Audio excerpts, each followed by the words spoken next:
That smell. What are they mixing these inks with? This must be where the eyeless get inked.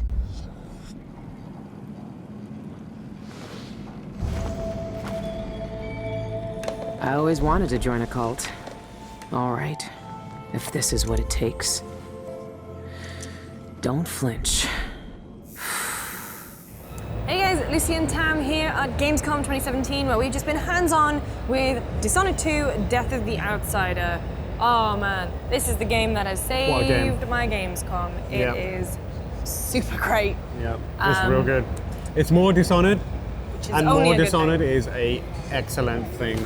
So for people who don't know, it's a standalone game. Yep. We thought it was going to be DLC, but it's a full-fledged standalone experience that is all about Billie Lurk. AKA Megan Foster from the main Dishonored 2 game. You might know her from The Boat. The Boat. And The Skiff. And The Lack of an Arm.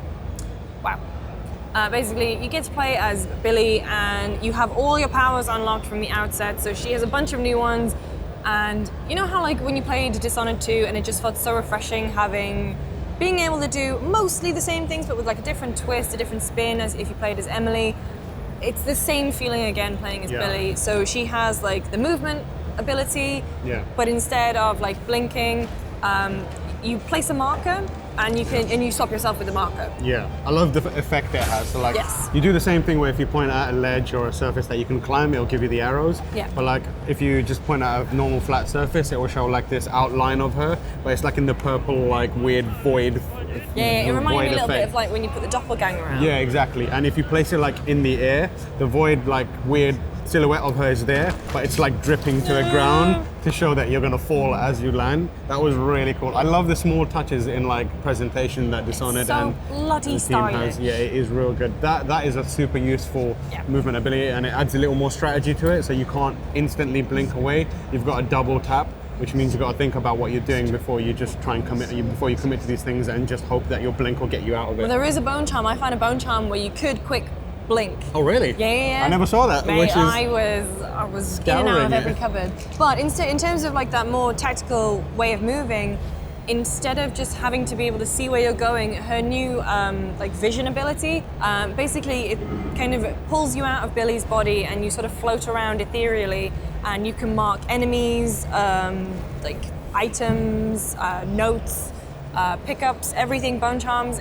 You can mark them, and also you can drop off a little marker. So even if you can't see where you're meant to be teleporting to, if you move around eventually you can. Yeah, I think you just need to get into, so usually like you can't teleport or use your blinks ability through certain like doors and that kind of stuff, or like, you know, barred windows. But if you use that, like, and you can go through vents and stuff, so if you use that and then place your marker on the other side and then get within line of sight of it, you can then teleport through it in a way that you couldn't previously, or just using that ability on its own. So it's kind of creating like a symbiosis between the two powers, which is really cool.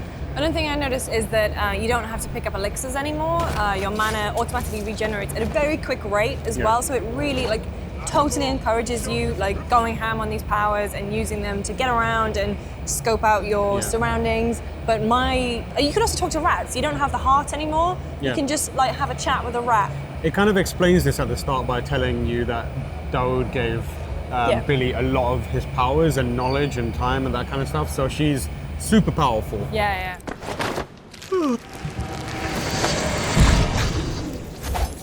But her final power, and I think my favorite of all of her new powers, is the faceless man ability. Game of Thrones reference there. The Game of Thrones. She can basically, if she grabs someone, kind of holds her hands up, and it's a really cool like rocky effect. Yeah, so it creates like the same, it looks like the same effect they use for the mesmerize thing, where the obelisk appears, that kind of material, but it creates this face in her hand just to show that you've got that power active, and it replicates the unconscious person's visage, so everyone else will see you as that person. They have to be unconscious, you can't kill them or do anything crazy like that. And you can only do it to one person once. So I couldn't just keep going back and using the same body over and over again. But as you're walking around, the other people sort of look you in the eye and behave as if you are the person whose face you are wearing.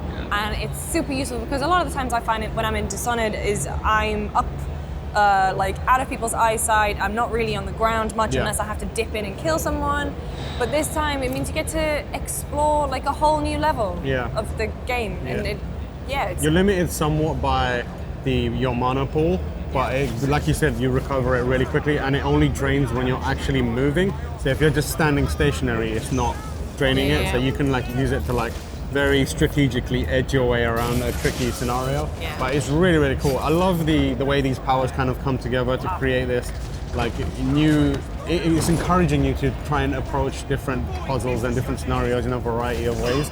And I think they've been really smart in the way they kind of lead you down those paths. The enemy placement was really tricky at times. Yeah, and like that kind of forced me to think about how can I use these powers to get around this.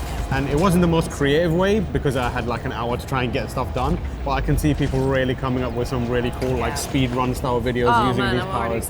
It's going to be really, really cool. But I mean, story-wise, obviously you didn't get to see that much of it, and to be honest, until I play the full thing, I don't want to know that much of it. But you're playing as Billy. Dowd is... He's in a rough way. He's in a rough way. He's old, you know, he's got wounds that aren't healing anymore. He's full of regret. But the two of you kind of come together and decide that the outsider has to die because he is the cause of like pretty much all the upset in the world right now. The Void is trouble. Bad. So, yeah, and apparently there's a knife that can kill a god. A Valyrian steel. Yeah, it's Valyrian steel. So Billy's going to find the knife and try and kill the outsider, hoping that Dowd's condition improves. Yeah, but also it's sort of like you're in Karnaca again. It's just as beautiful as it was in Dishonored 2, but you're kind of seeing like new areas of it, which is really good. You're not dealing with the Howlers and the Overseers. There's a new gang in town, the Eyeless, which is kind of more like a cult, which is super good for me because I love a good cult. Love a good cult.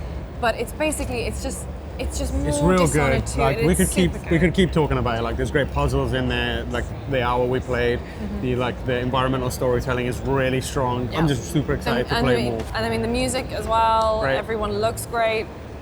It's a great game. It's coming out in a very short amount of time. Yeah. But for more from this year's Gamescom, make sure you keep your eyes peeled to GameSpot.com or of course YouTube.com/GameSpot. Bye. Peace. Play Dishonored 2.